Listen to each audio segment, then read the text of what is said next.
Welcome to ETF.com video series. We are here at Inside ETFs 2020 and I'm Cynthia Murphy here with Andy Hicks today, Director of ETF Research and Portfolio Management for ALPS. Correct. Let's talk about disruptive technology and your fund, DTEC. Yeah. It's been doing really well in the past year and a half. What's driving that performance? Is it just because tech has done so well? Or? Yeah, tech's done well, but I think you've seen a big rotation outside of tech. You know, DTEC actually has only about 56% of actual info tech names. And so you've seen a rotation into just disruptive technology companies in general. My favorite thing to cite is Stanley Druckenmiller, who said, you know, we're long the disruptors and short the disrupted. And you're seeing that across the whole global market of people going into these companies that are really disruptive their industries via technologies. Well, what's interesting, there's something to how the portfolio is constructed too, right? So your equal weighted mix, your global in scope. How do these traits really offer a better exposure to technology? Yeah, so DTEC has 10 equally weighted disruptive technology themes, and then it has 10 equally weighted pure play companies within each theme, so 100 companies, pure play companies. The equal weighting is important in this respect because you don't want to get too over your skis, if you will, with one single theme, disruptive technology theme. Therefore, you're going to create a lot of volatility. So by equal weighting these themes, we're not trying to select any of them. These are very exciting themes that are disrupting, obviously, the global economy.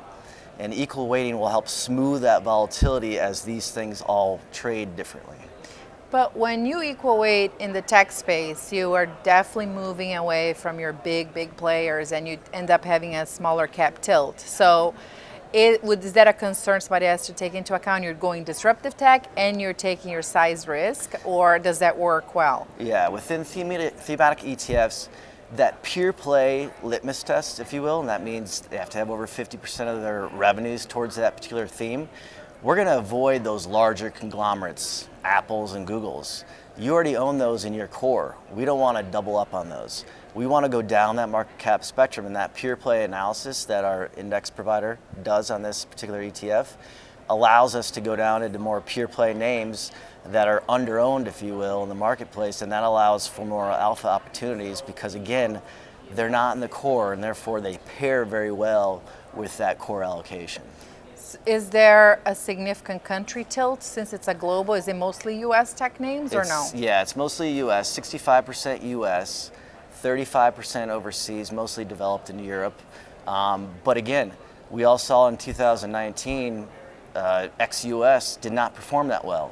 When you look under DTEC's hood of what happened with our ex-US names, they all performed quite well because, again, people are going to shift away to see what disruptive companies are really out there ex-US, and those are what they're putting their money into, and we saw that verified actually with DTEC's performance, as you mentioned. So in terms of a general concept of thematic investing, I keep hearing it's really growing. We have so many different things that come to market. Is thematic investing really like a widespread mainstream strategy today, or is it really still kind of like, nitpicking satellite positions that target a more younger demographic that is more into themes? I mean, how are people implementing this fund in a broader allocation? Yeah, I think you have to be careful because there are probably some gimmicky things out there, and that's why we want to maintain. Our core thesis here is that once a theme is added into DTEC, one of the 10, it has to have enough pure play companies, more than 10 companies, and that equates to billions of dollars that have been thrown at this particular theme. That helps affirm that this theme is here to stay. It's not just a trend. It's not something that it's going to be fickle where people lose money on just a quick trade.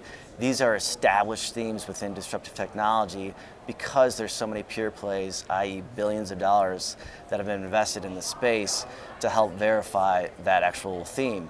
Now, fitting in the portfolio outside the core allocation, it's really an alpha driver. We say thematic alpha, if you will, because these are kind of layers, satellite layers to your core that you want to use to drive clients' outperformance over time, as opposed to just being in the S&P 500, which can and cannot work sometimes.